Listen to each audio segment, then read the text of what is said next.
Hey there, it's Jimmy again, and we have another video. I don't know why I'm doing all these Dodges all of a sudden, but that's what seems to be popping up, so might as well take the chance while we can. And this one is not really a full Dodge. Well, it's badged as a Dodge, right? But it's really a Mitsubishi in drag.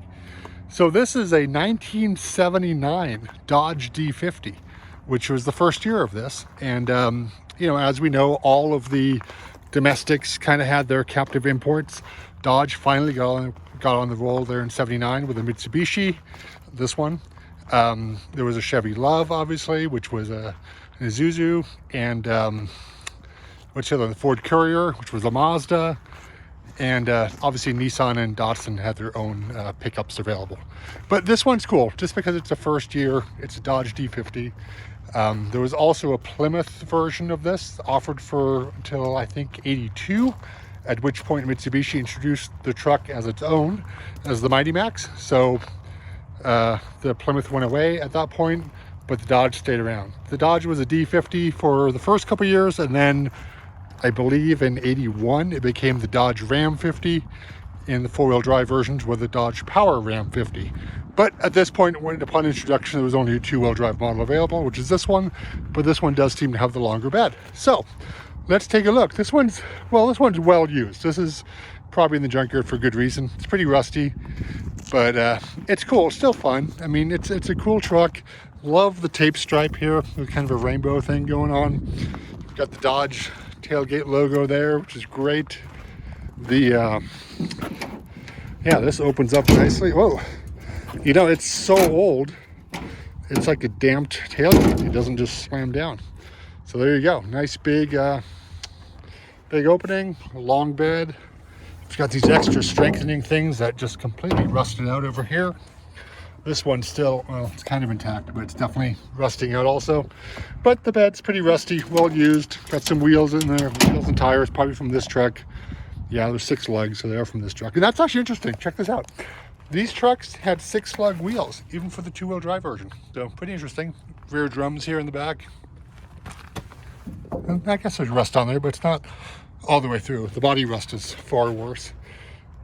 Fuel filler lid here is a little tweaked, but does still open nicely. That's not bad. The door here, well, that's definitely got a little cancer going on. And the storage skin's actually separated from the inside. But the rocker panels, semi-solid. That's not bad at all. Well, it's not good, but it could be a lot worse, right? So let's, what else do we have? We got a lot going on here. I mean, the color's nice, just a white. I dig that tape stripe. Here's where the D50 call out would have been, and that's just the tape that's left. Got these big mirrors here, which were always an option. I think you could get, yeah, I think you could get little mirrors, or the bigger ones were the optional ones. And then let's go around the front. The grill's missing on this one, sadly. It's got square headlights, which is interesting for 79. And there's the Dodge badge, or what's left of it, so it's an Odge. Kind of like that. And this is, yeah, seen a lot of use. I mean, to see this kind of rust, just all from impacts here, driving around Colorado, most likely. This is not uncommon to see hoods like this. But hey, still relatively solid on that part. And yeah, the other side actually looks in better shape, right? Which is interesting. This is rusted, and it's separating here also. Not much you can do about that. Yeah, that's pretty crispy. But yeah, but you know, the Toyotas and the Datsuns right in here seem to get a lot of the rust. This one's actually doing better in that regard, in this body seam area. So leaf springs in the back. Front would have been, I believe, a coil suspension on the two-wheel drives. Yeah, there's coils there. When these got four-wheel drive, the front went to a torsion bar type setup. So yeah, what else? Let's see. Let's look under the hood, and then we'll go check out inside, because that's what we always do, right? So let's pop the hood here, and let me see if I can get the prop rod up. Oh, there we go. All right, prop rod is up. Look at that. Still there. Paint code 061, warm white, not just white. So this is the G52 engine by Mitsubishi. Manufactured in Japan by Mitsubishi for Chrysler Corporation. And this would have been the 2-liter. Elsewhere, I believe this was available with 1.6.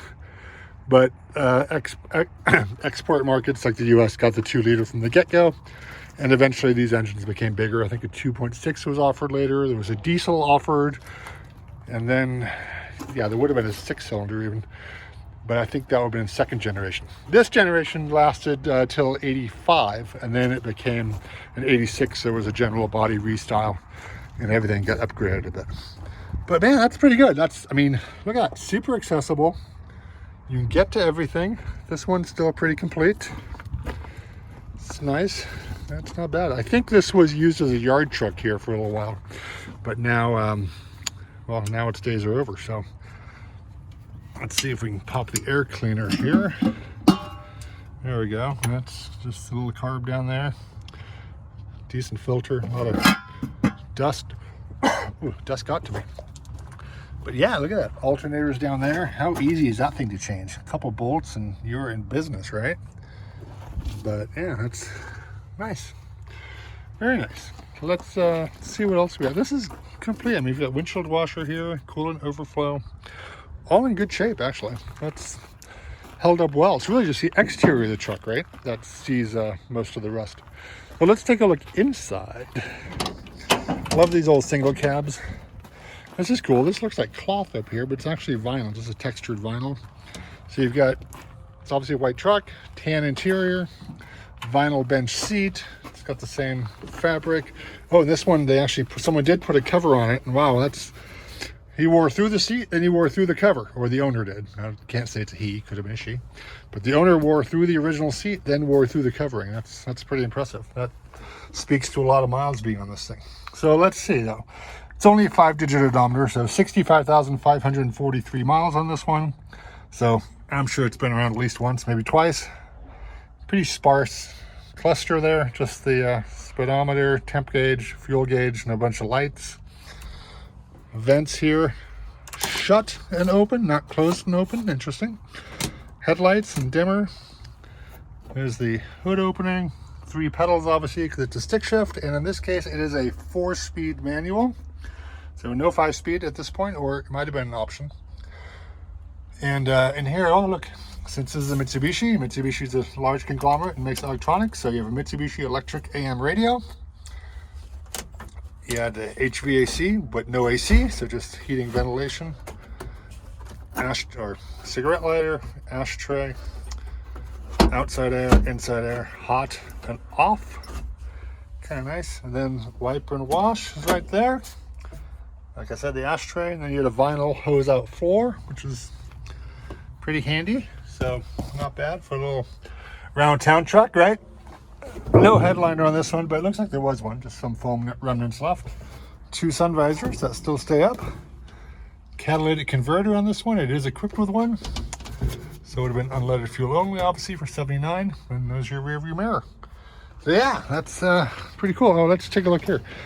Here's the VIN, manufactured in Japan by Mitsubishi Motors in, this is what you want, February 1979. So it's a 79, and this is a pretty early one. So VIN ends in 1112329, it looks like. Pretty cool. But yeah, so what are we? 79, so 33, 34 years old. Almost 35 years old. Not bad. Kind of like it. No, not 30, 40 something years old. Very impressive. That's much better. The optional bumper here is actually still doing pretty good. These generally did not come standard. You had to pony up for whichever bumper you wanted. So it looks like that's the original one. They made a pretty good choice.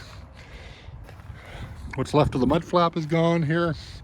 And let's pop in the passenger side here.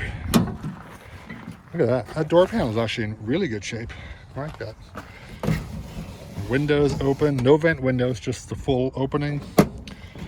Then that's the opener.